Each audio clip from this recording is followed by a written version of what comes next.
Hey everyone, just a reminder before we jump into today's episode that ConnectiCube is going to be happening February 14th and 15th next year, 2026. Going to be located right outside of Hartford, Connecticut, Pack Rat Gaming. Going to be featuring a lot of great local cubes, as well as a guest cube from Judge Bones. The Discord link is going to be in the description of the episode, and definitely hope you can make it out. Enjoy.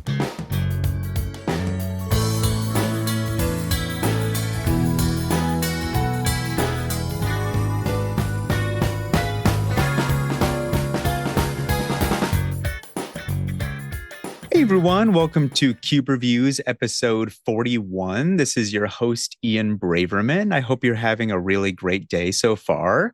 Today I am joined by Kai Vjorn. How you doing today? I'm doing great.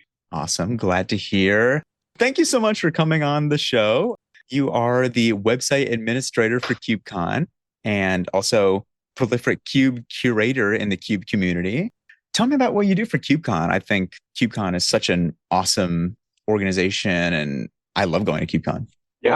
So I joined the KubeCon kind of staff organization team for KubeCon 2024 to take over as the website administrator and work on really writing and managing the website and the code involved for that. So it started as just a basic static website page so that people could get the base info from it. I got a really good start for that from Gwen. He sent over the source code and I kind of used that as a kind of backbone of what I was working on. And then over time, I worked on rolling out various dynamic pages, which includes like the cube page and more recently the voting or cube submission process. So I've been trying to get everything more streamlined and involved so that it would be easier for other people to make changes, submit things, vote, do all of that through the website itself, with the hope that the process of grokking the 100 to 160 cubes that we have in the process is easier for people. I know that it took me a long time to read through every single one of those. Yeah, thank you so much for doing all the work you've done for the KubeCon website. It's great. I mean, I'm a software engineer also, like we were just talking about before, and I can see that you put a lot of effort into it and that regularly I'll see little updates to it. So you're definitely tinkering a lot with it. Yeah. Sometimes I'll just kind of roll out some update. And then I remember last year it was after we had the 3.0 deck list, a lot of people were asking about those and they were available to all the curators through just a Google Drive that had all of those. But I did some work in order to kind of roll that out as a small icon on all of the cubes from 2024 so that people could click the little trophy icon and take a look at various 3.0 lists. So that was just kind of a fun feature I worked on because, it was neat and it was something that I would have liked as a curator. So that's usually what drives my process for what I actually work on.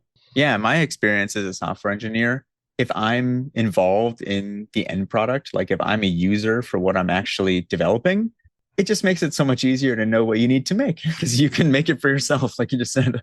And what is your favorite legacy deck? Yeah, so my time in Legacy, I started playing Legacy around 2017. My very first Legacy deck was actually a Lurin.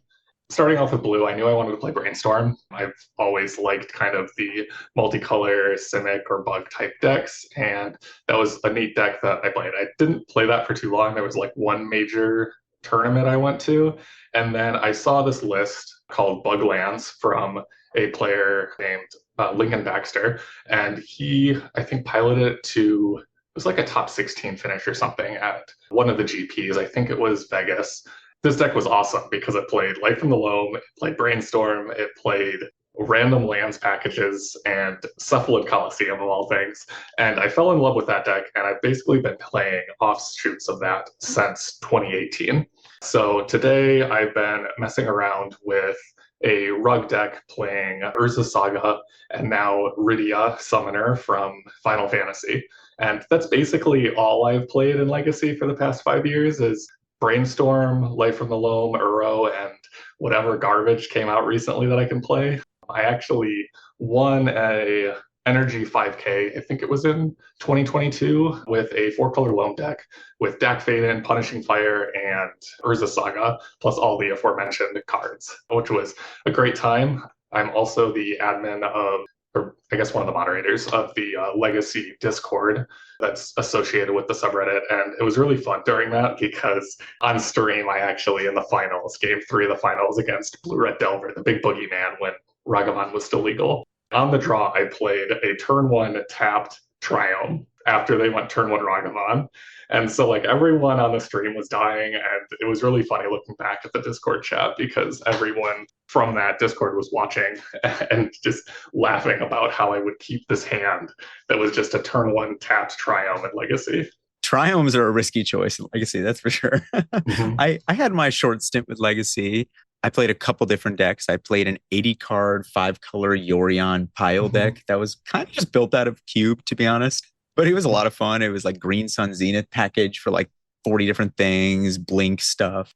But my favorite deck that I also played was Bant Control with Ice Fang Codals, Arose. It was great. That deck was so that fun. With Arkham's Astrolabe still legal? I think it was after Arkham's Astrolabe was banned. But it was a lot of fun. Legacy's great. Yep. Do you like the current Legacy meta? I'm mixed about it. So there's always going to be like a best deck, and it's usually a deck that's playing 4 days in it because that card next to Brainstorm is completely broken. Yeah. But right now, Reanimator is a bit too good, and there's a lot of people that complain about it. I mean, my current deck's been doing great against Reanimator, so I'm fine with that. Hey, if you're in good shape, so, that's good. Yeah. Other meta decks, not quite as well, but you know, it comes and goes. You can always skew things to beat whatever. But I've been playing a lot less Legacy recently in like the past year. We used to have a regular scene in Madison. It was pretty small. It's hard to have paper Legacy in most cities just because it's a big barrier to entry if there's no proxies. So that kind of died down a little bit when my daughter was born in October.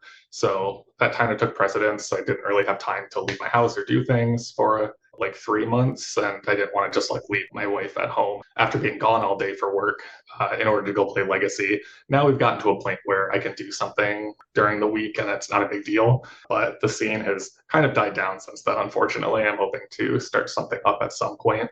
Still been pretty busy recently. Yeah, I bet. And what are some of your hobbies outside of Cube and Magic, and what do you do for work?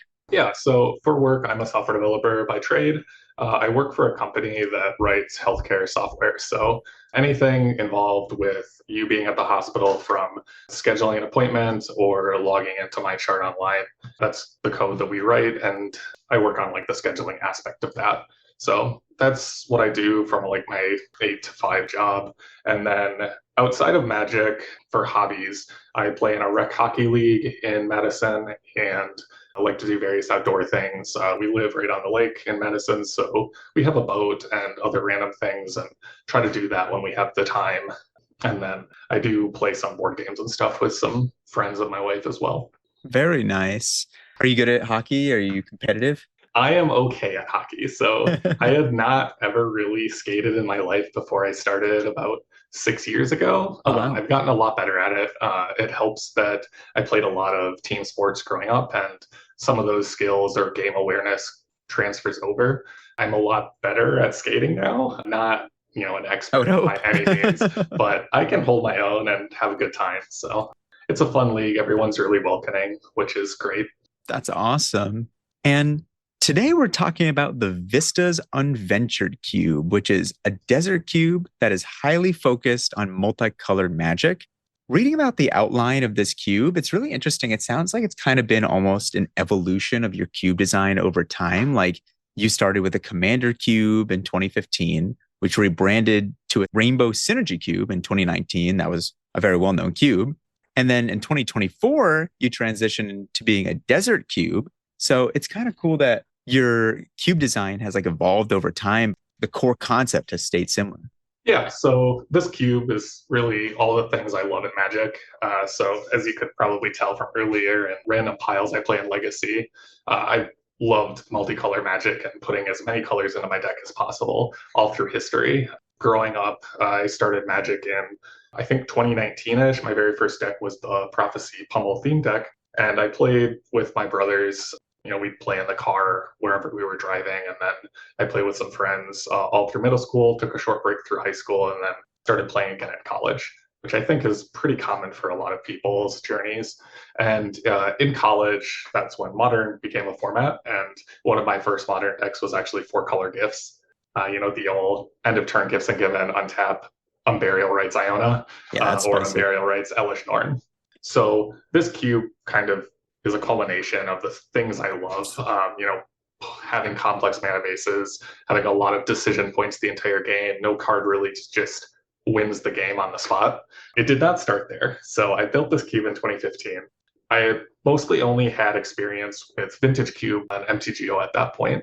And we usually have group calls on Discord with friends, or I guess at that point in time, it was still Facebook chat.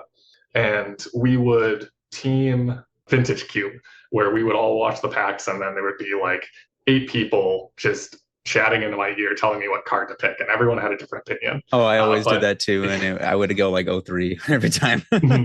Yeah, honestly, my wife gives me a hard time. It's just like, well, it's not fair. You have all of these great Magic players playing on the same team on Vintage Cube together.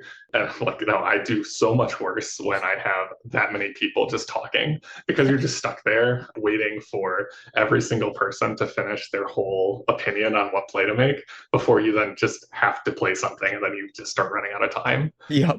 After doing that a lot, we decided that we wanted to have a cube in our play group, and I decided to kind of take that on and build a cube. Outside of like Vintage Cube online, we played a lot of EDH in person together. So that was kind of the idea, is trying to build a more multicolor EDH centric legacy cube. I wasn't going to shell out for power, but I did buy a full set of dual lands, which were admittedly a lot cheaper back then. It started with things like balance and Gaia's Cradle, Natural Order, Sneak Attack, all of the fun, broken nonsense. And over the years, I kept removing one after another as I lost a game to my opponent just like playing 3 creatures and a Crater of Behemoth, being like, oh, that's not what I want to have happen. So I rebranded to Rainbow Synergy in 2019, though the cube was pretty similar to that. It wasn't like I renamed it and changed 200 cards. It was more just adding a more descriptive name other than multicolored cube, I think is what I called it before submitting it to CubeCon for 2022. Really, that's what I was looking for. It's always had 3 color cards and been heavily multicolor, between 12 to 18 of 2 color cards in those sets. And I also really looked for unique interactions between things, like lands type stuff or discard synergies have come and gone or existed for a lot of the time that this cube has existed. And I've kind of progressed and figured out which things work well together or what didn't work. For a short stint of time, I supported 1/1 counters in the cube, and I cut that because it didn't really have any overlap with the other archetypes I was trying to support. And it was really just, you pick the hardness scales in every card that says 1/1 counter, and you ignore every single other card in the cube. So I tried to avoid pitfalls like that while designing this multicolor cube. And I think that's one harder part about cubes that are heavily multicolor, is that you're looking at the range of cards, and the cards that you're adding need to be supported in a lot of different archetypes. Otherwise, you're fragmenting what cards you're looking at more and more. So when designing cubes, you can kind of think about a pack that you're opening. In a traditional cube, most people are going to be playing 2 colors. So if we pretend that multicolor cards don't exist, you have about 2/5 of the cards in the pack that player can pay attention to. And if you have like cut and dry or hard archetypes, then now you take that 2/5 and maybe cut it in half or a third, and that's how many cards you can care about. So with a multicolor cube, you now have all of these 2-color cards rather than just monocolor. So you're still limited by a lot of those. And if your Is It card only goes in the deck that Is It cares about, then every other 3-color combination, if it isn't playing specifically the Is It tempo deck, it's not a card that they can care about. So you get really drafted on rails and don't have many choices. So that's been a very interesting kind of path during the development of this cube, is trying to identify what cards have overlap and what works in various places without the cards just being generic broken cards that can work in any deck. Yeah, that's really interesting. I definitely experienced that in my own cube design, where I built cubes that you can go 3, 4, or 5 colors. But like you said, if you have a lot of two-color, multicolored cards, but they're really only good in very specific strategies, then the 3, 4 color deck can sometimes become just an amalgamation of cards that don't really work together and get really weird. So Mhm. cross synergy is definitely really important there. I totally agree. And how did this cube become a desert cube?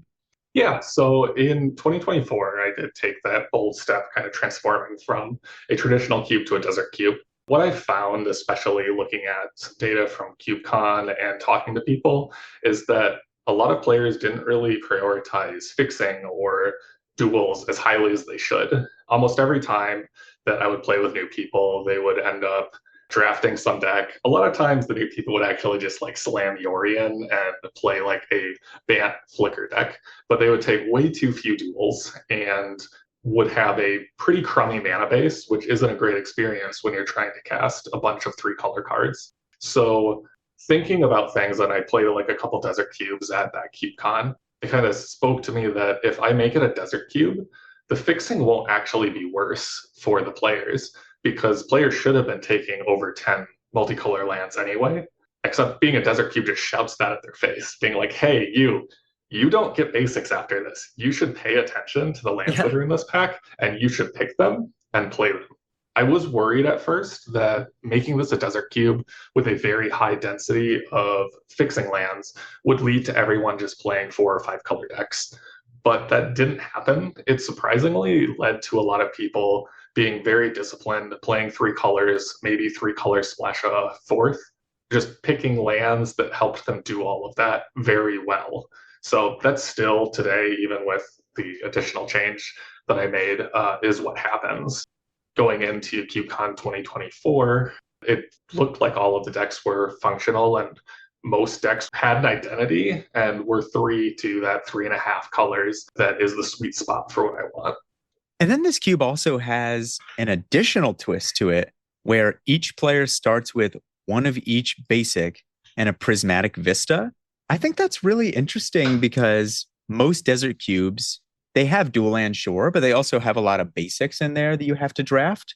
This cube has no basics in the draft portion, but you get these 5 basics in the prismatic vista. So that's something I wanted to ask you about is how playable is the prismatic vista? Do you need to be playing all 5 of the basics for the prismatic vista to really work in your deck? Tell me about that. Yeah, so I made the change to add the Vista and 5 basics to your starting pool for a couple of reasons. So, following the KubeCon 2024 feedback from people, I got a lot of great feedback. People had fun. A lot of people said they were very burnt out trying to play that cube as their third cube of the day. That makes And sense. yeah, there were a lot of words. And even worse than that, all of the lands had a lot of words. I went a little bit overboard with how much the lands had utility on them and not just generic fixing land. Or just like a So basic land. Right, exactly. Because that's kind of what I stress is, oh, I have this opportunity to play all of these really cool lands with bonus abilities. Because that's another thing that I've just loved playing over the years. I mean, I play Loam and Legacy. I play nonsense like Otawara. I played Cephalid Coliseum or Cabal Pit in that format. So I'm not a stranger to random utility lands in your mana base that are honestly probably worse than basic. After that feedback from it, it was that it was really draining playing because they had to care not about just the cards in their hand or on the table, but every single land on the table and everything that was going on. And during the draft, they had to be thinking about what options they had for fetch lands that they were picking and everything from there. So the primary purpose of the starting Vista and Basics was so that players could have that to lean back on and kind of as a comfort piece. You know, they always knew that they were going to have their Prismatic Vista and a couple basics they could find. If they were picking a Misty Rainforest, they were certain it was going to be able to find a forest or an island. There was no question about it. It's great if they have a savanna so they can get white, but you know, they have something to fall back on. It also allowed me to cut the cube down from being 4 packs of 15 to 3 packs of 16. Rather than most desert cubes that do draft 60 total cards, you're only drafting 48, which is barely more cards than a traditional cube would have. And with that change, I was a little bit nervous at first that people were going to struggle for playables or not have functional mana. It worked out mostly well. Nobody's really train wrecked. Most people play the Prismatic Vista and 2 to 3 basics. I have had drafts where people went really hard on drafting dual lands and didn't play it because they were only going to have space for 1 basic in the Prismatic Vista or something like that, which is also an interesting dynamic that it adds, where you start to have a kind of like fall off for how effective taking fixing is. Once you've drafted 13 special lands in your 3-color deck, you'd also be playing Island, Plain, Swamp, and Prismatic Vista, which hits 17, your magic number. But if you start picking more duals and you cut one of your basics, are you going to play your Vista and 2 lands? If you take yet another dual, now you actually need to take even more to have your deck be just as functional as it was in the beginning. So it kind of pushes people away from taking more vegetables than they should have. And then on the other hand, if a player gets into pack 3 and really messes up and thinks, oh, I didn't take enough lands, how am I going to be able to play this deck? They still have a couple off-color basics as a fallback. You only drafted 11 lands, okay? You just have to throw in all 5 basics in your Prismatic Vista. It's not great, but it's still probably okay and functional to play a game of Magic. So that was kind of the idea behind it. It was somewhat flavorful for the name, which actually came before I had this role, and it eased the draft and made it faster. That's a really interesting incentive structure you've designed because, yeah, I've definitely had drafts in like Vintage Cube before where I've drafted like a Prismatic Vista or a Fabled Passage or something. And eventually, because I love taking fixing, I'm addicted, I end up with like 15 duels. And then I'm like looking through the deck and sometimes I'll screw up and be like, oh my God, wait, I'm in round 1 and I have this Prismatic Vista and it only finds one thing. And it's like, oh crap. And then I'll like take it out. Yeah, I think everybody's had that experience where you crack a fetch and then you just stare at your library for a good 5 seconds on MTGO, or in real life, you're paging through your library like 4 times before telling your opponent like, oh, so that didn't do what I wanted it to. And then you put an off-color duel, hopefully, or sometimes in the worst case, you just set your deck back down and like, well, I guess I lost a life. That was me on Saturday, actually. We were doing a Games IRL, my local game store. My friend Sam's TLDR cube, and it's a normal cube with fetches, shocks, all that kind of stuff. But I had a Verdant Catacombs, and I just assumed that I had gotten green duels. So I was playing this off-color fetch kind of. And then I realized, wait, I only had blue-white duels and like 2 forests in my deck. So it was just unplayably bad. Oh, no. And something that I really like about this cube that's really beautiful, in fact, is on the front page, you have 8 sets of different basic lands for each player. Tell me about this. Are these basic lands that represent different history and times in your Magic design or in your Magic playing history? And do players during the draft say, I want those basics, those are mine? Yeah, so I haven't had this role really too long for people to fight over which basics they want to play. I did pose a few questions for people of, hey, which set do you want to kind of take? 6 of them are foil. 2 of the sets are APAC and Euroland, so those don't come in foil, but were honestly like more expensive than anything else. Out of all the sets, they are a mix of some of my favorite lands that I played with. In Legacy, starting out, I used APAC lands, and then I switched to Euro for a little while as well. In Modern, when I played Gift Storm, I played with the Rebecca Gay lands and really loved all of her art. So I included those as kind of a nod to my favorite Magic artist. The Mercadian Masks foils mark the time that I first started playing Magic. So Mercadian Mask came out in 2000, and the Pummel theme deck was right around that time. And actually, one of the lands in that set is probably one of the oldest Magic cards I have ever owned. I opened it from a booster pack when I was a young kid, and I've just had it in a box, taken it to camps, taken it all over the US where I've lived, and it still remained with me. And so I kind of included that as a nod from, where I started. That's so cool. I think the basic lands that you include in your cube, if you wanted to, can definitely be an expressionist thing. For me, I'm just lazy often. I just put random basics, or I'm just buy like a set of the BFC lands. But I think it's cool when players really put thought into their basic lands. And especially with you being a lands player, I mean, it makes a lot of sense. You're got to think Mhm. about the lands when you're playing lands. It's your whole deck. You got to make it look cool. Yeah, it also feels like it's a nice way to tell people, like, yeah, it's okay if you play a couple basics because, at least they're gorgeous. Yes. So, And one thing that's also really cool about this cube is it has an overarching theme of five color legends. And the other archetypes in the cube are broken down into two color combinations. Like some of the other archetypes in here are Blink, Madness, Aristocrats, Lands, Tokens, Reanimators, Spells, Dredge, Exile Matters, and Game Objects. But tell me about why you've decided to break down the draft primer into, for the most part, two color archetypes when you, for the most part, expect players to be playing more than two colors. yeah, so this is something that wasn't always the case. Starting in the 2019 Rainbow Synergy days, I actually broke down each archetype into three color chunks and looked for crossover between the overlapping color pairs. I have spreadsheet upon spreadsheet trying to find the spreadsheet math and inner working tinkerings between all these color combinations and what would work, or at that time, what planeswalker would fit in those color pairs and be able to work in these archetypes. And it was very rigid. And over time, I realized I didn't need to be as strict with these overarching three color pairs. I wanted people to experiment and tinker with the combinations of these archetypes. Something that I want my drafters and players to be able to do and explore is interactions between cards and mechanics that they don't really get to in most limited environments. I have a unique kind of palette to play with where players are playing three or maybe sometimes four colors. Almost everyone's expected to.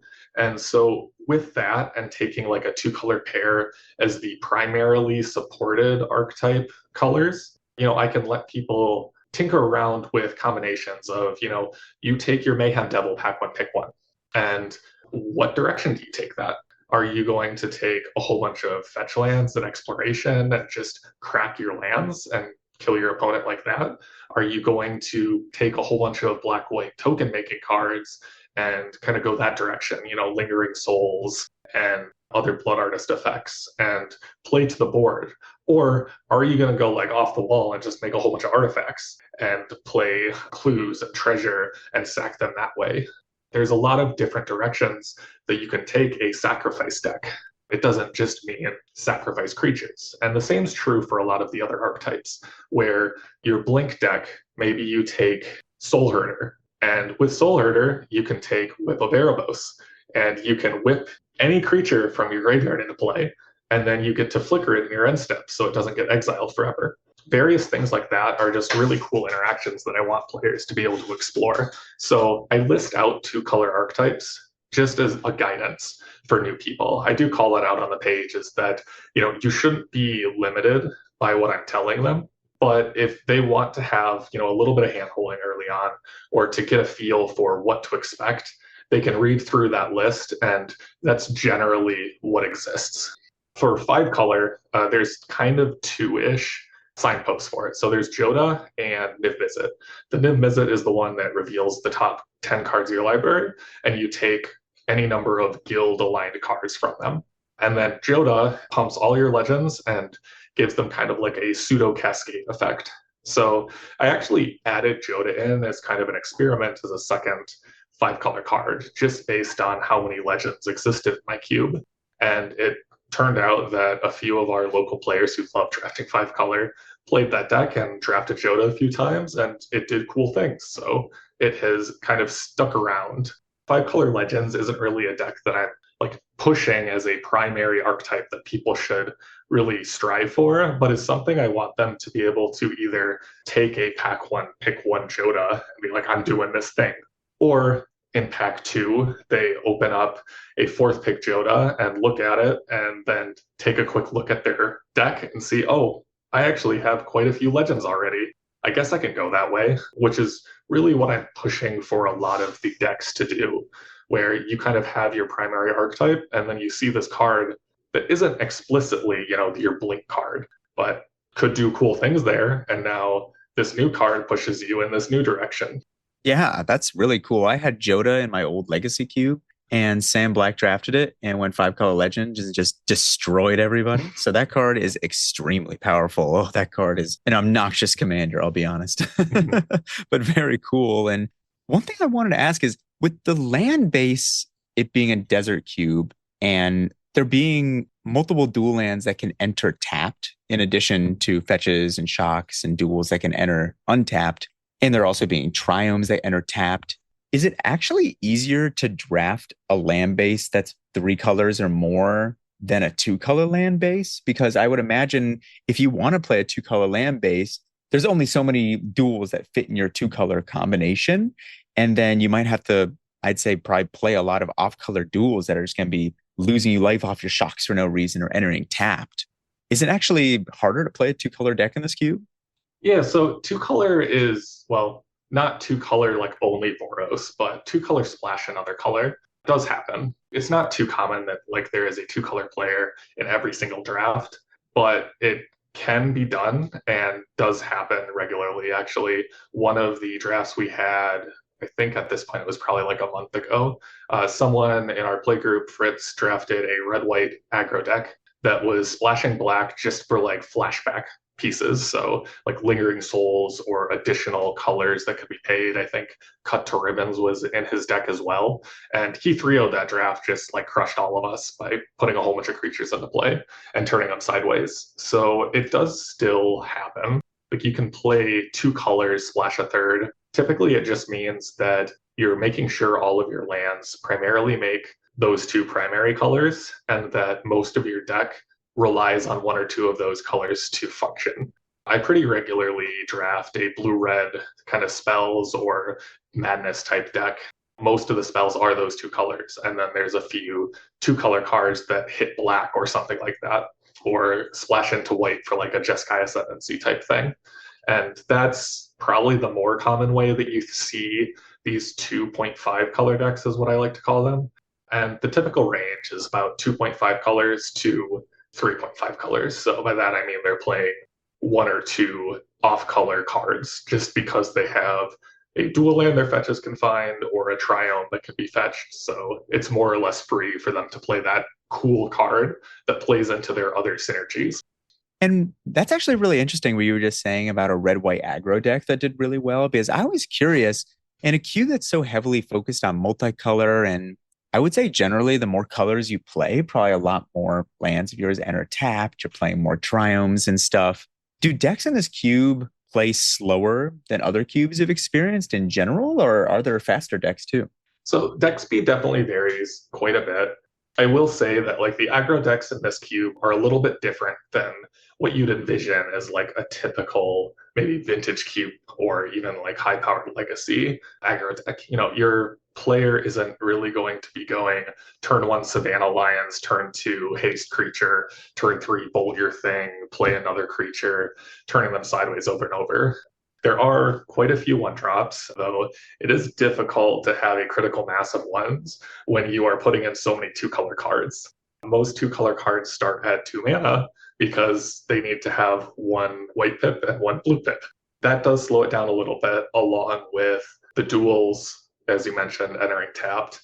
Usually players will have a handful that enter tapped, but it's not terrible because you have your fetch lands, your couple basics with Prismatic Vista, and I have original duels and shocks and the verges now.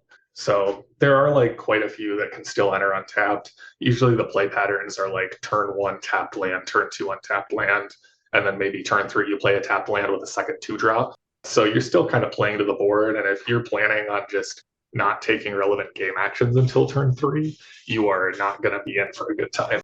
That makes a lot of sense. And one thing I wanted to ask about is that I find interesting with desert cubes is because you're taking lands so highly, do they kind of mold themselves into the archetypes that you choose to include in the cube? Like there definitely is a lands deck in here, delirium, like when you fetch, you fill the graveyard, dredge, surveil lands filling the grave. Do you pick archetypes around the desert cube, or do you pick archetypes and then fit them to the desert cube agnostic? Yeah, so I haven't actually changed the overarching archetypes, for lack of a better term, I guess, since becoming a desert cube. I guess it's not entirely true. Exile Matters became kind of a titled archetype since I became a desert, but that is more or less because Wizards decided to give us kind of a cool new signpost for red white. It's admittedly the least supported archetype in the cube, but does have some like pretty cool bangers that you get to play if you do build it. A lot of the red white cards just kind of can fit into other archetypes too. So it's not like it's a dead end or you're going to have a miserable time if you try to play that. That's really cool. I love red white exile and just exile matters in general. I wanted to ask you about that. Are you excited about cards for Edge of Eternities for that archetype? There's some really cool cards I am seeing for like a Exile Matters deck, for example, Warp, the new Cosmogoyf. Tell me about that. Yeah, so I haven't fully gone through Edge of Eternities yet for which cards I specifically want to add. Usually, my process, depending on how much free time I have, is just posting the cards I find interesting to a thread we have on our Medicine Cube Discord and getting feedback from people there or just having that as a list for myself.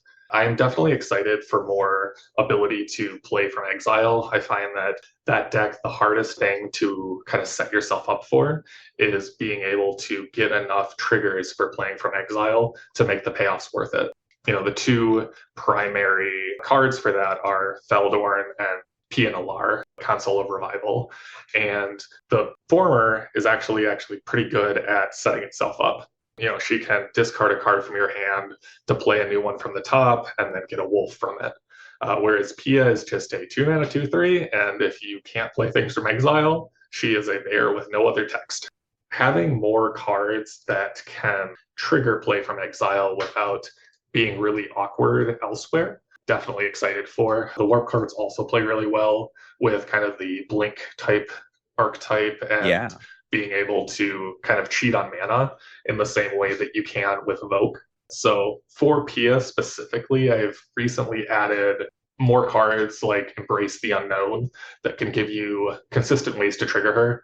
For people who don't know this weird, obscure card, it is 2 and a red for a sorcery that exiles the top 2 cards of your library and lets you play them, I believe, until the end of your next turn. And it has retrace. So it works for the land stack, being able to make use of the extra lands that you get in hand, and also for this deck in order to trigger play from exile or any of your discard trigger synergies like Monument or Conspiracy Theorist, various cards that care about you discarding anything. So that was a card that I didn't actually add when it first came out, but found after like a later Scryfall search just for more glue cards that work across various decks. Yeah, it's one of those weird commander cards that you just eventually see in somebody's binder or something or a Scryfall search. You're not going to see it unless you're really actively looking. Yep. And tell me about some of your favorite decks and interactions you've seen in this cube recently.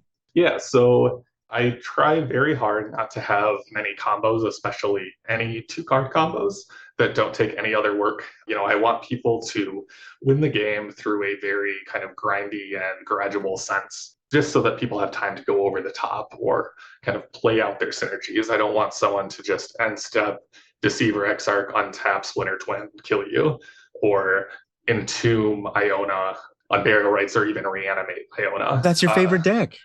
It is my favorite deck. I did not include a lot of the miserable parts of that. Oh. If you look at the list, you will notice that there is no Wasteland in this cube list. Wasteland would be pretty brutal here. Wasteland was in for a while, and it was indeed very brutal for people. Fortunately, never since it was a desert cube, but that can lead to some blowouts, especially with the existence of both loam and exploration in the cube. But one of my favorite interactions that I've actually played recently is an infinite combo that I discovered in this cube in the middle of a draft. It's an interesting one using Kitsa, Otterball Elite, Time Spiral, and Minamo School at Water's Edge. Oh. So the combo is that you have to cast one spell and then cast Time Spiral, hold priority, copy Time Spiral with Kitsa. So now you have a copy of Time Spiral on the top of your stack. When it resolves, you'll untap 6 lands. One of those lands is Minamo. Now you can pay a blue and tap Minamo to untap Kitsa again. Use 2 more mana to copy Time Spiral again, and then you end up +2 mana and your fresh grip of cards that you can play at instant speed. So with this, you can infinitely cast Time Spiral over and over again, or copy Time Spiral over and over again. Your opponent gets to sit there and draw a new 7, just like you. And then you can cast like Lightning Bolt from your hand or stockpile mana until you find an Expel when you stop copying everything. The opponent So must be like, stop making me shuffle over and over. yeah, I think when I executed in one of them, my opponent like drew a Lightning Bolt on our like third copy of it. Oh, well, all right, I guess that happens.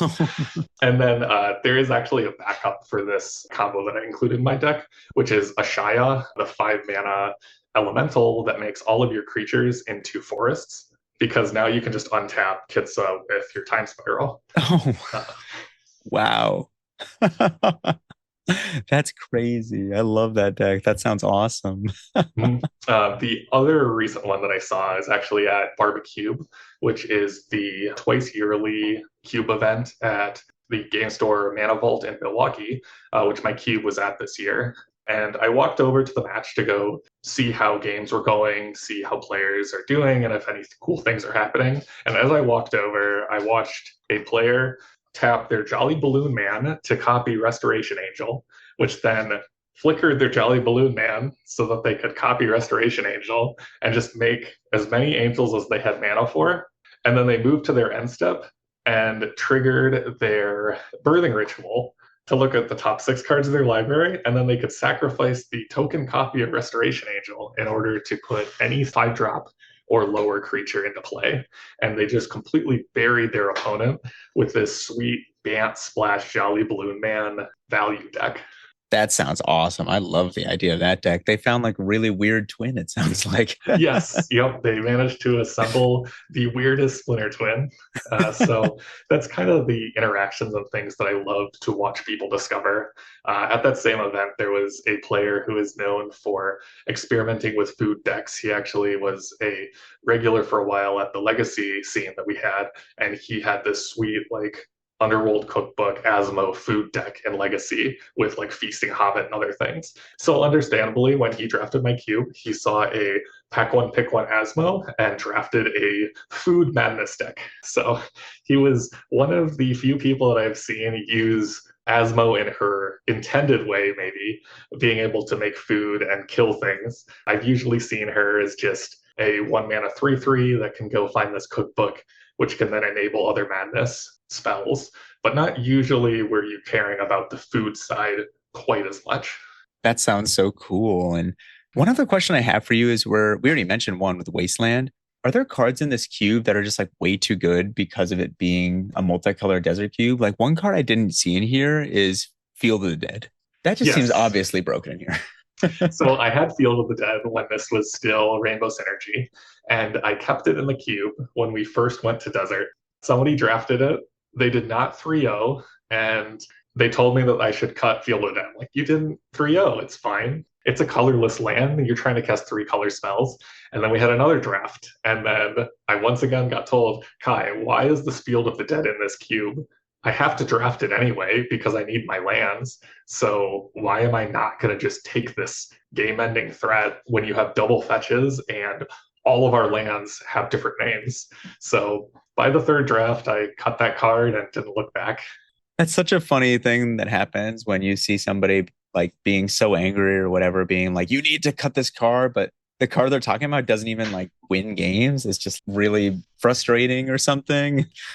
Like one card that I've gone a couple people talk about in my Rakdos cube is Mindslaver, because I love Mindslaver lock. I think it's so funny. But then one drafter was like, Mindslaver is horrible. I got Mindslaver locked, and then I Mindslaver locked someone else, and I was like, this is amazing. So those contentious cards are great.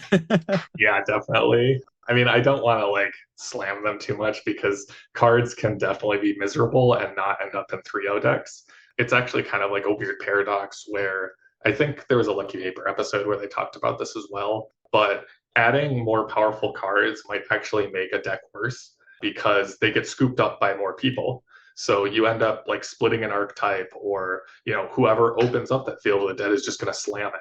It doesn't matter what deck it ends up in. It might not be in the deck that it's the best in, but broken cards are just going to get taken early. If you pump up one color to be super powerful, it's going to get split between multiple players, and now 2 people have a mediocre aggro deck instead of one person having the broken mono red aggro deck. Everything balances out in the end. Yeah, right. This is just an excuse for you to just put in more broken spells and tell your players you guys got to just fix it during the draft.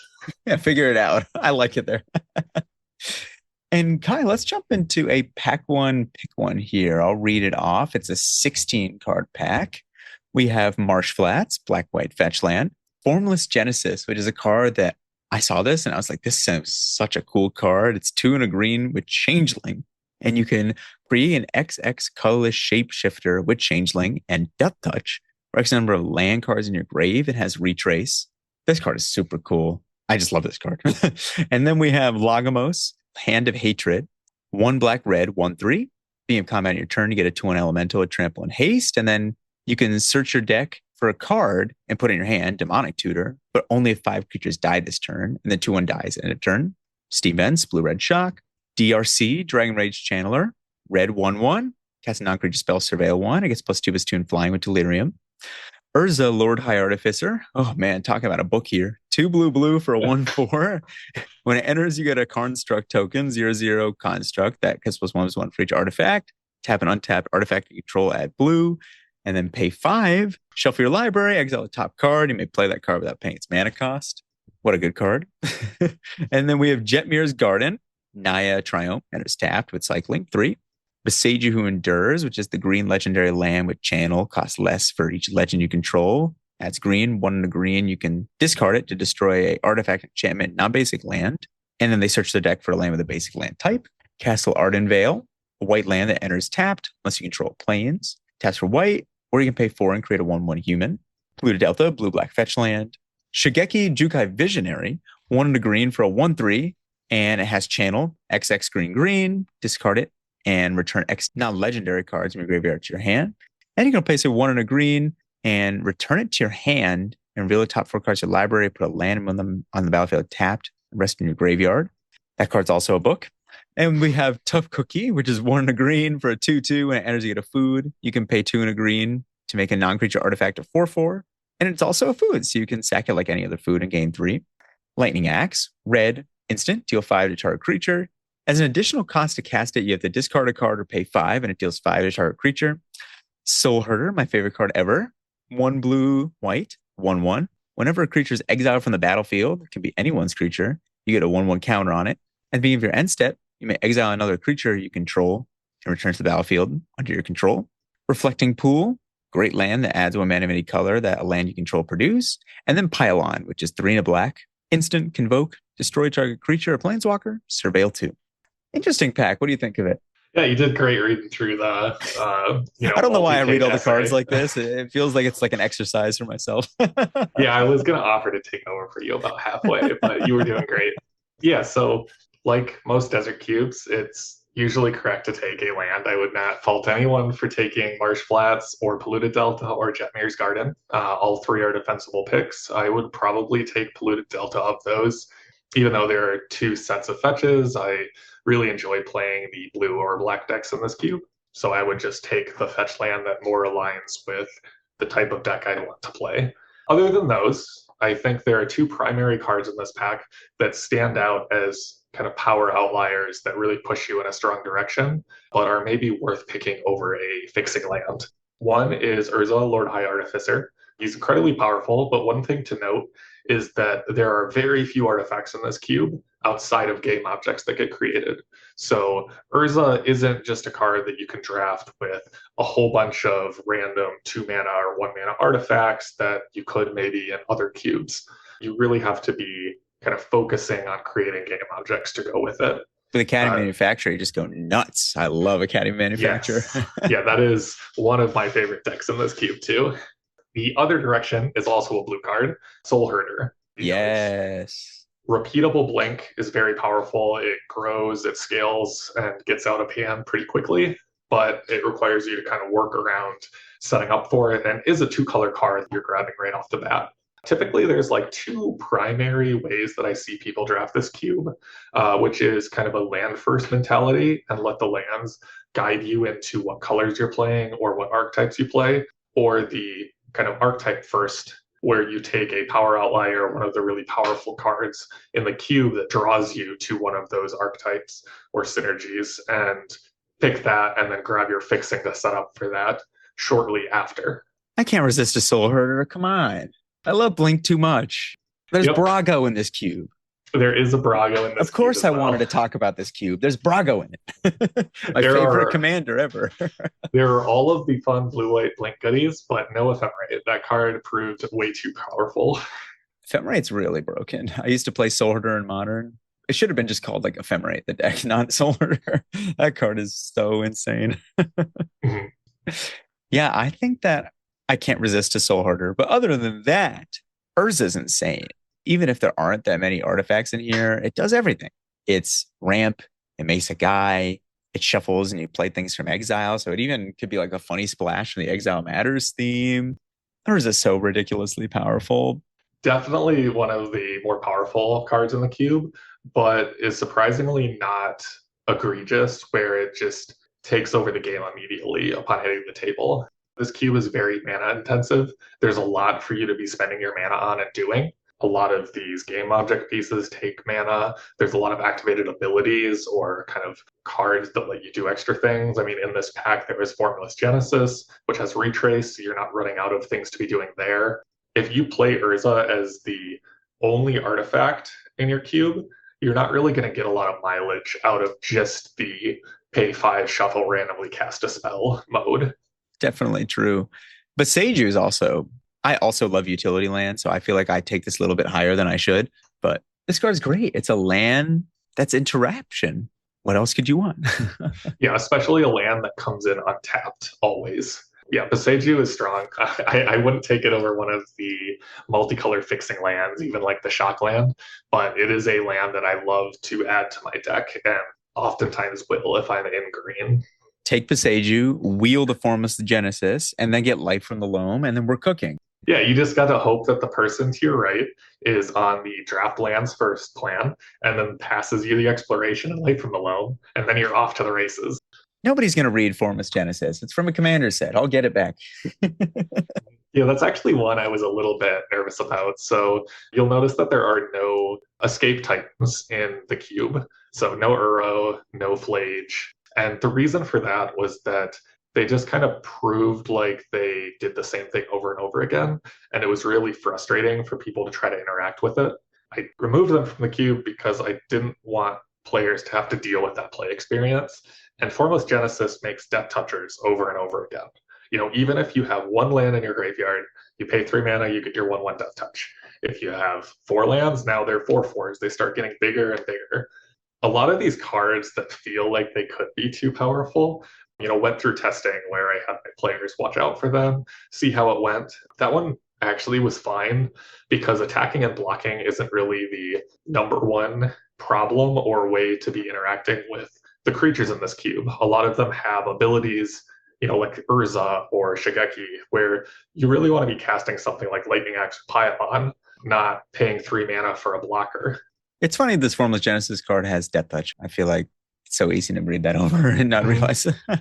This cube, in order to try to simplify things, I made sure that tokens themselves, the only attributes on them that matter are the color of the token, the power and toughness, and the abilities on them.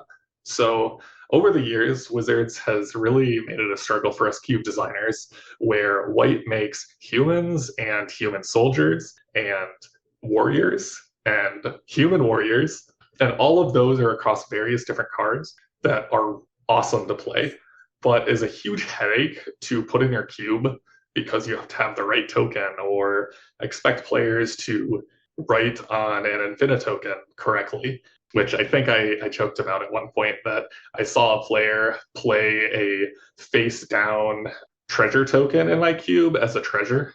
And that's when I knew it was just like all over for being able to trust people to take out the right token.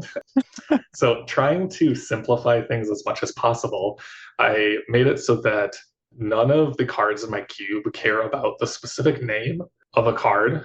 So I took out things like Detention Sphere, and nothing cares about creature type unless that creature type specifies a unique type of token. What about Scuttle Tide? Scuttle Tide, for example, makes a crab and cares about crabs, but the only crab token in the cube is a 0/3, and the only 0/3 in the cube is a crab. The same's true for Pianalar and Thopters. So all 1/1 flying artifacts are Thopters, and those get haste from Pia. And then, or Golems, yes, Golems and Blade Splicer. Or all 3/3 artifacts are Golems. In this cube, you can combo off, go turn 1 Heart of Evidence to turn 2 Scuttle Tide. Get the crab into crab, and then you're winning. Yep. It's crab time. It's crab time. Well, everyone, definitely let us know what you would pick from this pack. It's a very cool pack. And Kai, thank you so much for coming on Cuberviews. Anything you want to say before we wrap up here? Yeah, I just want to plug CubeCon and basically any regional Cube event. They're all awesome. The organizers do a ton of work and put a ton of work into these, especially I know this now being behind the scenes after attending CubeCon for 2 years and seeing what goes into it. So they're a blast to go to. I finally was able to make it out to Cube event in Milwaukee for my first time. In the 4 events that they've had, I've just inconveniently been busy on those weekends. And that was a blast, even without my cube being featured. It was a great time. Got crushed by Caleb D in the finals. And then... as one does. As one does, on stream. And then it's a wonderful time. Everybody's a great opponent, really friendly to play with. They certainly have the best vibes out of every Magic event I've gone to. Absolutely. And everyone, please like, subscribe, follow, all that good stuff. I appreciate it. And we'll see you all soon for more Cube reviews, and have a great day.